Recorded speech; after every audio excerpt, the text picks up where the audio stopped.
வருவன யாவையும் வழிநடை போட்டபின் செல்வது தெரிகிறது. இந்த வரவிற்கும் செலவிற்கும் வழிவிட்ட இறைவனின் வழி மட்டும் தொடர்கிறது. அன்பான சிடிஎன் ரசிக பெருமக்களுக்கும் சிடிஎன் சம்பந்தப்பட்ட அனைவருக்கும் பணிவான வணக்கங்கள். ஜோதிடமும் ஆன்மீகமும் என்ற நிகழ்ச்சியின் மூலம் உங்களை சந்திப்பதில் மன மகிழ்ச்சி கொள்கிறேன். செய்யுள் இனிய இல்லம், இது செய்யுளின் பெயர். இச்செய்யுள் மூன்றினில் சுபனாய் நல்லோன் முழுங்கியே பலவானாய் தோன்றிய கோபுராங்குசம் மீதில் சுகமாய் வாழ அன்றவன் இருக்கும் வீடு அதிபலமாகி நன்றாம் என்றதை சொன்னோம் என்னே இயல்புடன் அறிந்து பாரே. சொன்னது செய்யுள். இனி இதனுடைய பொருள்: மூணாம் இடத்தில் சுபகிரகம் பலம் பெற்று விற்றிருந்து கோபுராங்கிசமும் ஏறி இருந்தால் அந்த ஜாதகன் வசிக்கின்ற வீடு சிறந்த கட்டுமானங்களுடன் மேன்மையாய் திகழும் பெண்ணே, இதை ஆராய்ந்து அறிந்து பார்த்து சொல்வாயாக. சொன்னது பார்த்திங்கன்னா செய்யுளுடைய பொருள். கோபுராங்கிசம் அப்படிங்கிறது தச வர்க்கங்களில் 4 இடத்துல ஒரே இடத்துல நிற்கிறது. அப்போ அதை கோபுராங்கிசம் அப்படின்றாங்க. அப்போ அது ஒரு சிறப்பு.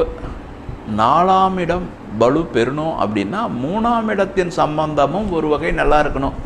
3ஆம் இடத்துல ஒரு கிரகம் மிக பலம் பெற்று நின்றிருந்தால், அதுவும் சுப கிரகமாக இருந்தால் 4ஆம் இடம் வலிமை பெறுகிறது. 4 வலிமை பெற்றால் அழகான சிறப்பான வீடாக இருக்கும். பார்த்திங்கன்னா ஒவ்வொருத்தருக்கு சின்ன வீடாக கூட இருக்கும், பார்க்க லட்சணமாக இருக்கும். வச்சிருக்கிறத பொறுத்தும் இருக்குது. இன்றைக்கி பெரிய வீடு வாங்கணுன்னாக்கா சுத்தம் பண்ண முடியாத, அதை பார்த்தா பாலடைஞ்ச மாதிரி வச்சுருக்கிறவங்களும் இருக்காங்க. பெரிய வீட்டை சுத்தம் பண்ணி நல்லா வச்சுருக்கிறவங்களும் இருக்காங்க. பெரிய வீட்டை ஆளுங்களை வச்சு சுத்தம் பண்ணி நல்லா இருக்கிறவங்களும் இருக்காங்க. சின்ன வீடு லட்சணமாக வச்சுருக்கிறவங்க இருக்காங்க. பார்த்திங்கன்னா சின்ன வீட்டையே அவலட்சணமாக வச்சுருக்கிறவங்களும் இருக்காங்க. இது வச்சிருக்கிறத பொறுத்தும் தான் அப்படின்னா கூட, ஆனால் இயல்புலேயே ஒரு சில நல்லா இல்லாத தன்மைகளை அது அமைச்சிக்கிட்டாக்கா அந்த வீட்டில் இருக்கிறவங்க பார்த்திங்கன்னா என்ன சித்தரித்தாலும் கூட அது அழகுபடுவது இல்லை. சரி, அதை விட்டுடலாம். இங்கே பார்த்திங்கன்னா இந்த 3ஆம் இடத்தின் தன்மை இந்த மாதிரி வந்துடும் போது அவன் வசிக்கிற வீடு சிறந்த கட்டுமானங்களுடன் மேன்மையாய் திகழும் அப்படின்னு சொல்கிறாங்க. இது இயல்புலேயே அவனுக்கு நடக்கும்.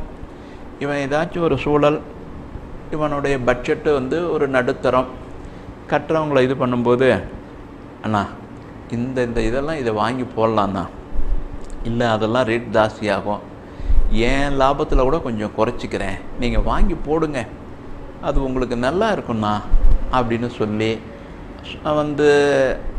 அதுக்குண்டான மாதிரி செஞ்சு, அல்லது இவனுடைய தன்மை உயர்ந்து கூட நீங்கள் வரும்ண்ணா, மறுபடியும் இதெல்லாம் செய்ய முடியாது, நீங்கள் வரும்போது கொடுங்கண்ணா அப்படின்னு கூட சொல்லி இவனுக்கு சிறப்பாக கட்டி கொடுத்துருப்பான். இவன் வாழ்கின்ற வீடு சிறப்பாக இருக்கும்.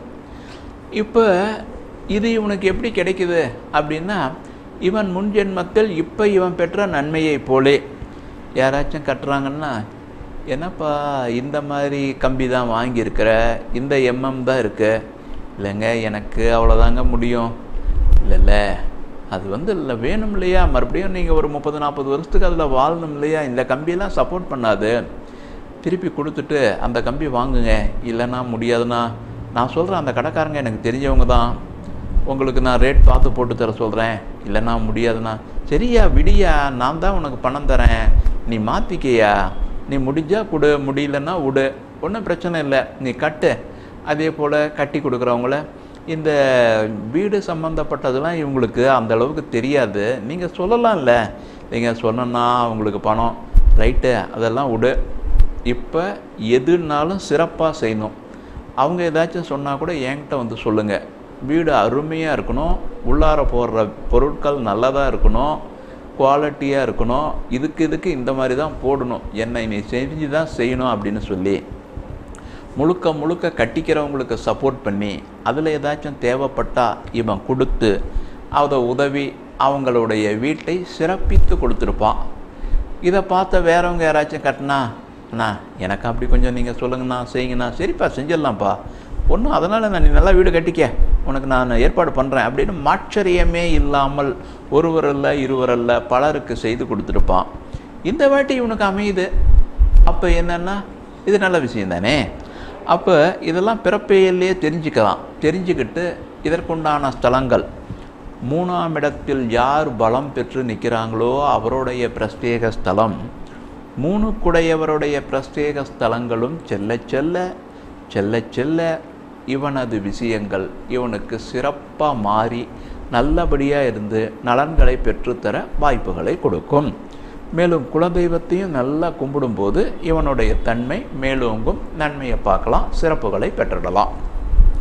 அடுத்து அடியனிடம் ஜோதிடம் பார்க்கணும், பொருத்தம் பார்க்கணுன்னா வாட்ஸ்அப்பில் அனுப்பி வச்சே பார்க்கலாம். நேரில் வந்தால் எந்த அளவில் திருப்தி இருக்குமோ அதே அளவில் இருக்கும். நேரமும் மிச்சம், பாதுகாப்பாகவும் இருந்துக்கலாம். பார்ப்பதற்கு ஃபோன்பே ஜிபே செய்தால் போதுமானது. நேரில் தான் வரணுன்னா ஃபோன் பண்ணிவிட்டு வந்துடுங்க. நமது இடம் சேலம் அம்மாப்பேட்டை, காவல் நிலைய பின்புறம் திரௌபதி அம்மன் கோவிலுக்கு நேரெதிர் மாடி மேல் ஞாயிறும் செயல்படும். மீண்டும் நாளை பார்ப்போம். அனைவரும் வளமும் நலமும் பெற திருப்பதி திருமலை திருவேங்கடவனின் தாமரை பொற்பாதத்தை பணிகிறேன். நன்றி, வணக்கம்.